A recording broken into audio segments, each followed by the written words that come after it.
Terror en la Sierra de Guerrero. El viejito y el nahual.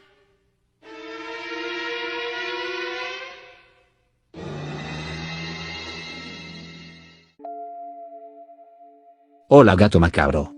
Quiero compartirte una historia que jamás olvidaré. Pertenecí al 22 Regimiento de Caballería por 3 años. Desde que estaba en adiestramiento, escuchaba tus historias cada noche, con el teléfono al lado de mi cabeza. Hoy sigo haciéndolo, aunque ya no esté en la unidad. Me trae esa misma sensación de estar acostado en mi litera junto a mis antigüedades. Pero esta es real y hasta el día de hoy me atormenta. Me llamo Alejandro, y mi historia transcurre en la Sierra de Guerrero, esa cadena montañosa que atraviesa varios municipios como Aliodoro Castillo, Coyuca de Catalán y Atoyac de Álvarez. Cuando la gente piensa en esos lugares, suele imaginar campos de cultivo y carreteras angostas llenas de curvas mortales. Pero para nosotros, los militares, la Sierra de Guerrero también es un campo de batalla contra el crimen organizado. Y algo más. Algo oscuro que no se puede explicar. Con entrenamiento ni con balas. Era finales de noviembre, la temporada en la que la niebla se cuela entre los pinos y desciende como un manto helado sobre los cerros. Por órdenes de nuestros superiores, nos desplegaron en las inmediaciones de un poblado remoto y para neutralizar a un grupo de maleantes que, según inteligencia, se había refugiado en una brecha hacia Filo de Caballos. Ya habíamos recibido informes de emboscadas a convoyes militares y civiles.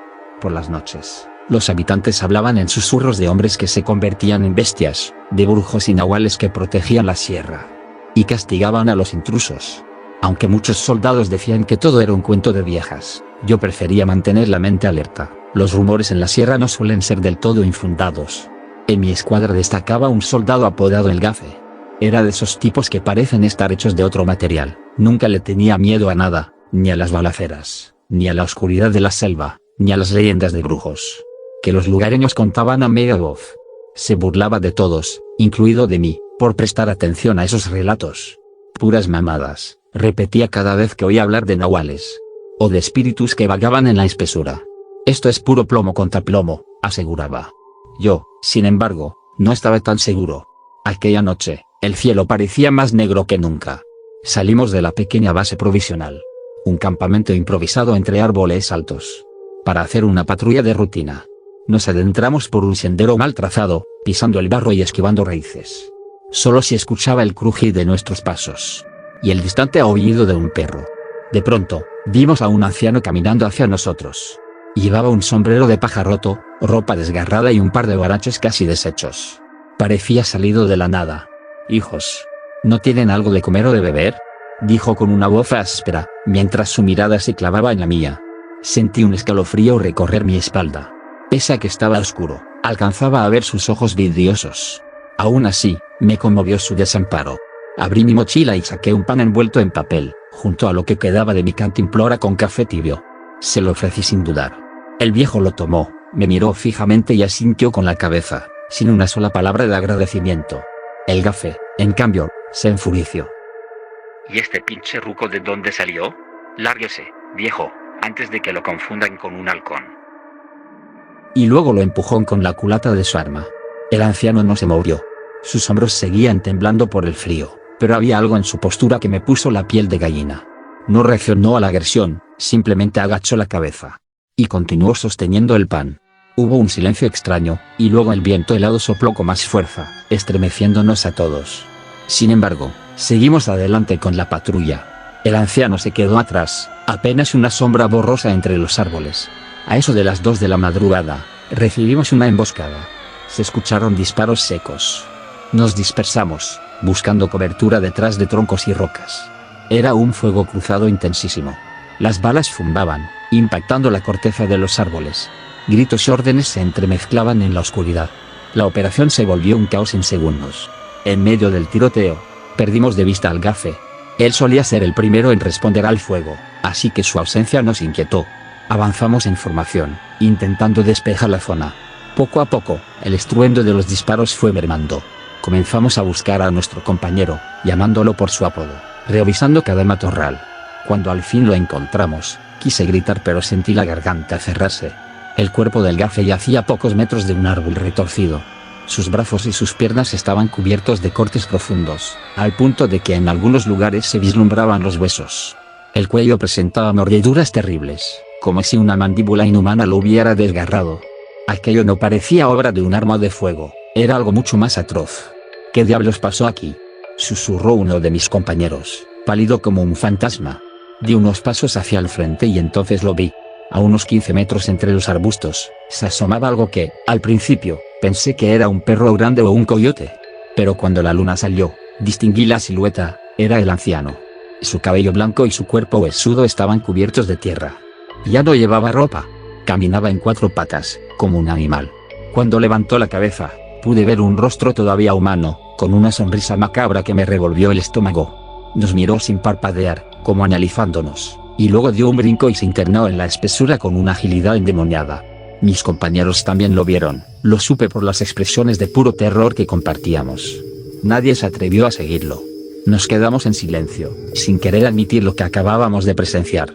En el reporte oficial, se informó que la muerte del Gafe ocurrió en el cumplimiento del deber, durante el enfrentamiento con los criminales. Pero nosotros sabíamos que aquello no explicaba esas mordeduras ni los arañazos. Y en la sierra, la gente siempre ha hablado del viejito, un ente que, según los antiguos nahuas, habita en los bosques y caminos solitarios, protegiendo la tierra de quienes la profanan, y castigando a quienes muestran arrogancia o crueldad. Dicen que toma la forma de un anciano para que la gente humilde le ofrezca alimento o refugio. Si lo haces, te cuida. Si lo insultas, él se encarga de que tu final sea atroz. Yo di café y pan. El Gafe, en cambio, le mostró desprecio. Tal vez ese fue el momento en que se selló su destino. En lo más profundo de la Sierra de Guerrero, cuando la niebla es tan densa que parece viva, hay reglas que superan cualquier entrenamiento militar. Hay seres que no les temen a las balas ni a los fusiles, solo esperan la noche, el momento exacto para mostrar su auténtico rostro. Ahora, cada vez que cae la noche y oigo a los perros aullar o a la lechuza cantar desde la copa de un árbol, cierro los ojos y vuelvo a ver aquellos huesos expuestos y esa sonrisa inhumana en la oscuridad. La Sierra de Guerrero no solo es territorio de cárteles y soldados, también es el dominio de fuerzas antiguas que se alimentan del miedo y el orgullo de los hombres.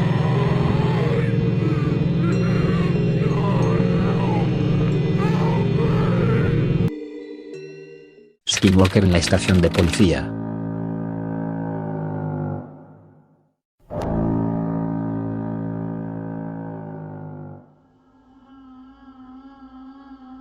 Hola gato macabro, llevo años siguiendo tu canal.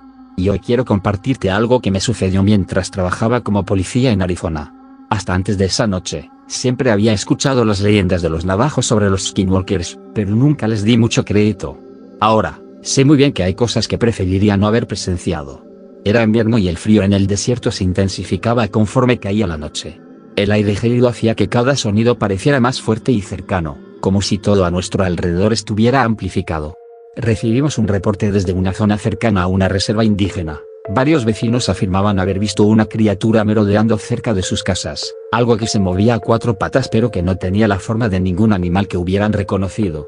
Mi compañero y yo nos pusimos en marcha con la patrulla.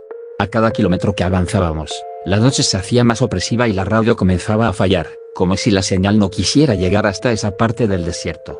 Cuando finalmente llegamos a la dirección señalada, nos encontramos con la imagen más extraña que he visto en mi vida. En medio de un camino de tierra iluminado apenas por nuestras luces, había un anciano completamente desnudo. Parecía muy frágil, su piel arrugada y su cabello blanco contrastaban con la oscuridad. Sin embargo, algo en su manera de pararse me provocó un escalofrío. No temblaba, no mostraba signos de confusión o miedo. Simplemente nos observaba con unos ojos tan oscuros que ni la linterna reflejaba en ellos. «Señor, ¿se encuentra bien?», le pregunté, intentando sonar lo más calmado posible. Él se quedó en silencio por un instante, ladeó la cabeza de una manera normalmente lenta y, con voz ronca y casi inhumana, soltó unas palabras que me helaron la sangre. No deberían haber venido.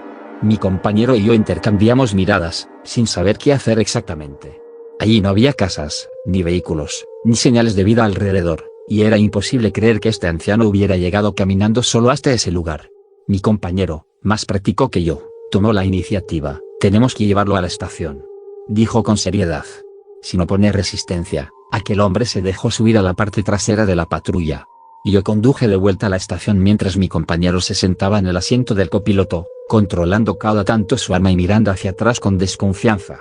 El anciano iba en completo silencio, tanto que llegué a pensar que se había desmayado.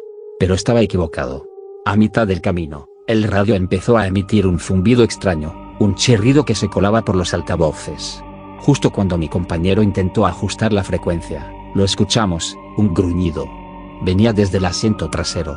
Mi compañero encendió la luz interna para ver mejor. La imagen que alumbró casi nos hizo gritar a los dos. El anciano ya no estaba sentado. Ahora se mantenía de pie dentro del escaso espacio, con la cabeza inclinada y los brazos en una posición imposible, como si sus huesos se hubieran retorcido hacia atrás. Sus ojos, fijos en nosotros, ya no parecían humanos. Instintivamente, pisé el freno con todas mis fuerzas. La patrulla derrapó en la tierra suelta, levantando una nube de polvo.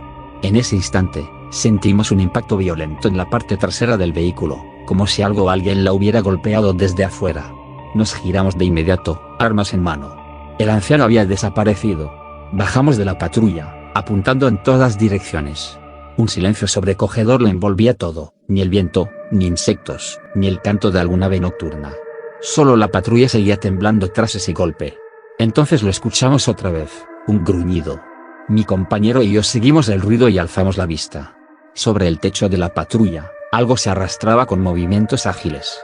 Ya no era un anciano, era una criatura de patas largas y piel extraña. Su rostro todavía tenía rasgos humanos, su mirada nos decía que tenía hambre.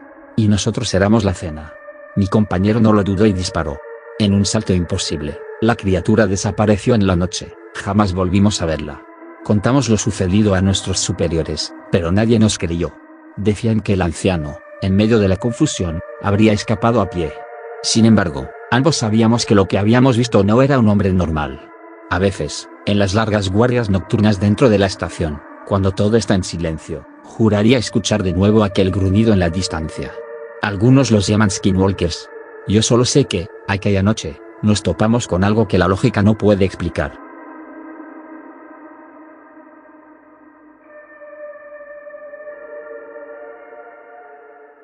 Ataque en la sierra.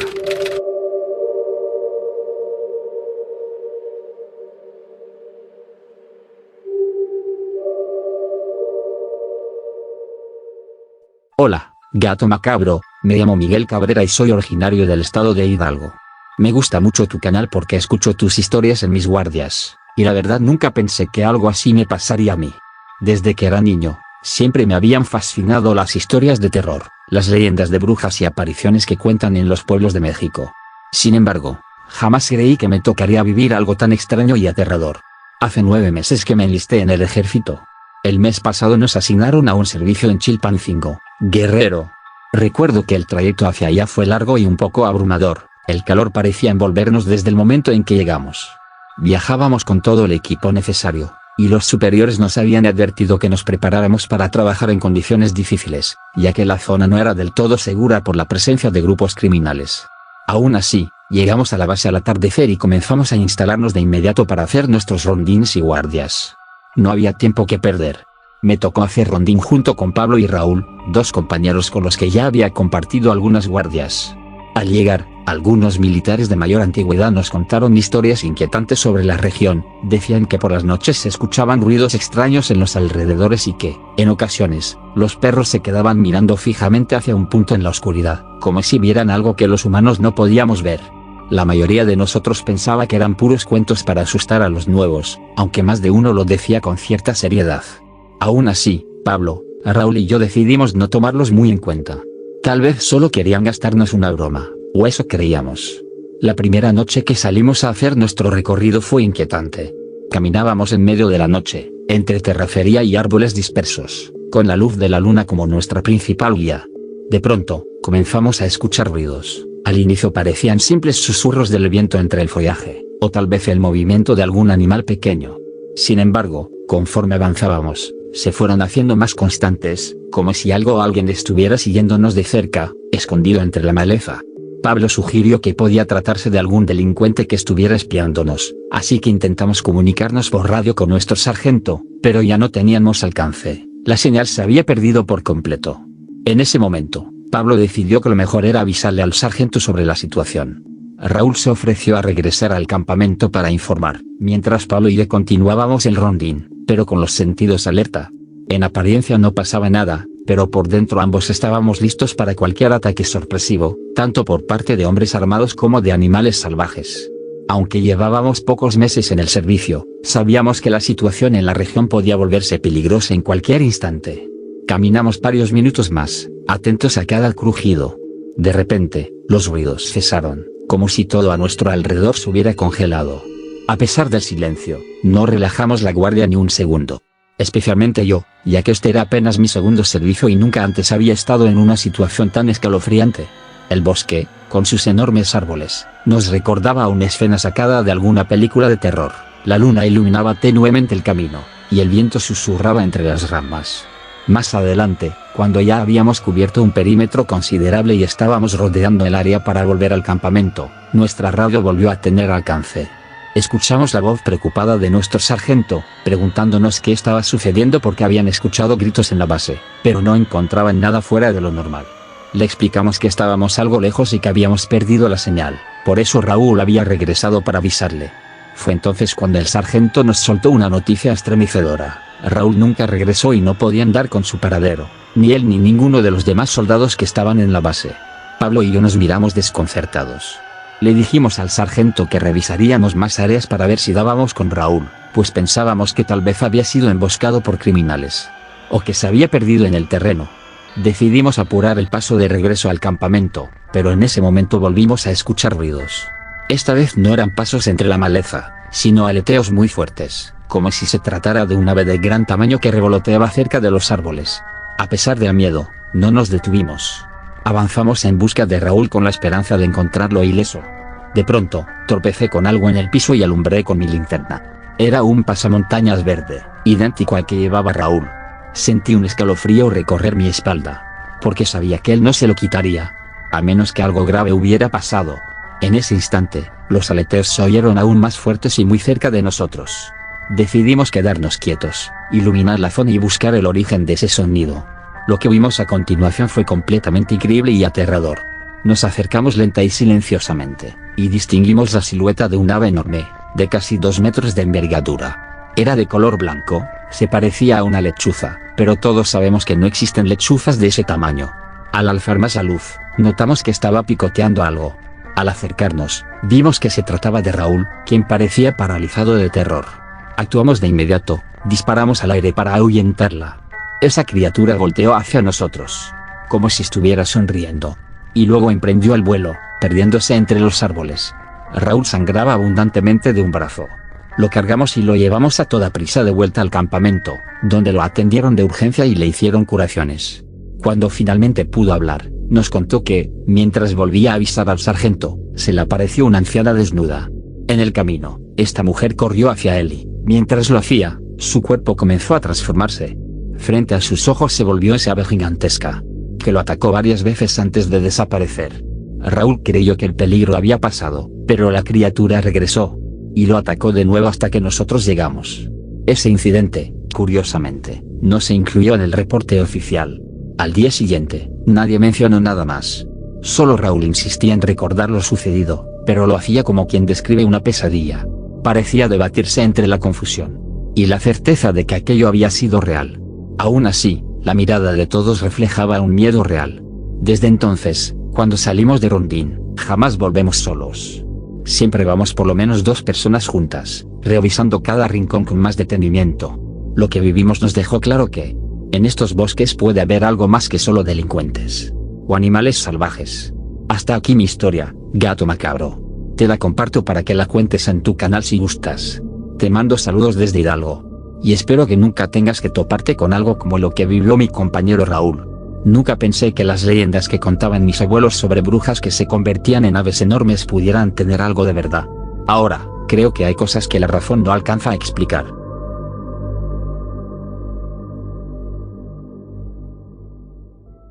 Cazando skinwalkers.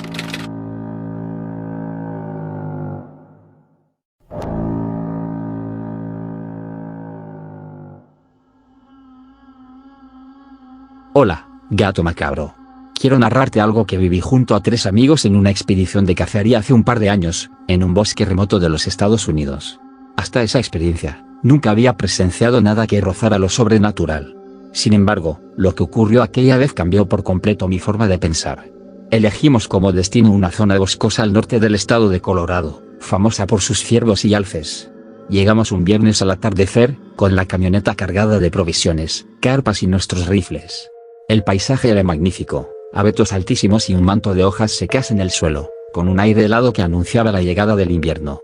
Nos instalamos en un espacio cercano a un riachuelo, pues el rumor del agua siempre nos pareció reconfortante para pasar la noche. La mañana siguiente comenzó con entusiasmo. Nos internamos entre los árboles al amanecer, siguiendo senderos señalados en los mapas y atentos al menor movimiento de la fauna local. A eso de las 10, dimos con huellas que, a simple vista, pertenecían a un ciervo grande. El rastro se veía fresco, por lo que decidimos aprovechar la oportunidad. Mi amigo Franco, el más experimentado en la cacería, se mostró eufórico. Este es un macho enorme, estoy seguro, dijo mientras revisaba la profundidad de las marcas. Avanzamos en silencio, procurando no espantar a nuestra posible presa. Al poco rato, comenzó lo extraño. Notamos que el tamaño de las huellas se hacía cada vez más grande, como si el animal creciera a cada paso, o simplemente fuera una criatura descomunal. Con cada metro que avanzábamos, el bosque se mostraba más sombrío. La luz del sol apenas lograba filtrarse entre las copas de los árboles. Finalmente, nos topamos con algo que nos dejó atónitos. Las huellas, en lugar de pezuñas, habían comenzado a mostrar la forma de pies humanos descalzos. Alguien o algo había continuado el trayecto donde debía terminar el rastro del ciervo. Entre miradas de desconcierto, debatimos si podría tratarse de una broma o si algún otro cazador quería engañarnos. Sin embargo, no había señales de otros campamentos ni de presencia humana cercana. Mientras intentábamos hallar respuestas, escuchamos un crujido entre los arbustos. Fue tan rápido y tan fugaz que no logramos ver claramente de qué se trataba, apenas una silueta grisácea que se movía con pasmosa velocidad. El corazón me dio un brinco. El bosque, de pronto, parecía más amenazante de lo que jamás hubiera imaginado. Diego, uno de mis compañeros, se adelantó unos metros para investigar. Lo vimos perderse tras un grupo de abetos. Aguardamos un par de minutos, pero no regresó ni contestaba a nuestras voces. Intrigados, Franco y yo caminamos en su dirección. No supimos de Diego en al menos media hora, hasta que un grito cargado de terror rasgó el silencio. Corrimos y lo encontramos recostado contra el tronco de un árbol caído, temblando y completamente desnudo, con rasguños en el torso y las piernas. Su mirada reflejaba un pánico indescriptible, y su respiración era tan agitada que casi hiperventilaba. Nos apresuramos a cubrirlo con nuestras chaquetas. Le ofrecimos agua. Y tratamos de preguntarle qué había pasado, pero Diego apenas podía hablar, no entendíamos lo que decía. Lo único que logró decir, con voz débil fue: no era un animal. Luego se desmayó. Su piel estaba helada, como si hubiese visto algo que desafiara cualquier lógica. Lo cargamos entre dos para volver al campamento, dejando atrás el rastro que habíamos seguido. En ese momento, comprendimos que proseguir con la cacería sería un error fatal. De camino a la camioneta, aún alterados, escuchamos un lamento lejano que reverberó entre los árboles, un aullido profundo, imposible de clasificar como ciervo, lobo o cualquier criatura que conociéramos. El eco nos perseguía mientras corríamos para poner a salvo a Diego. Al día siguiente, decidimos irnos sin siquiera desmontar la tienda correctamente. Preferimos abandonar el lugar cuanto antes. Franco y yo nunca supimos con exactitud qué sucedió en ese bosque. Diego, por su parte, guarda un silencio absoluto sobre aquellos minutos en que estuvo desaparecido. Lo único que sabemos es que, en lo profundo de esos bosques de Colorado, habita algo que puede adoptar huellas de animal y luego transformarlas en pisadas humanas.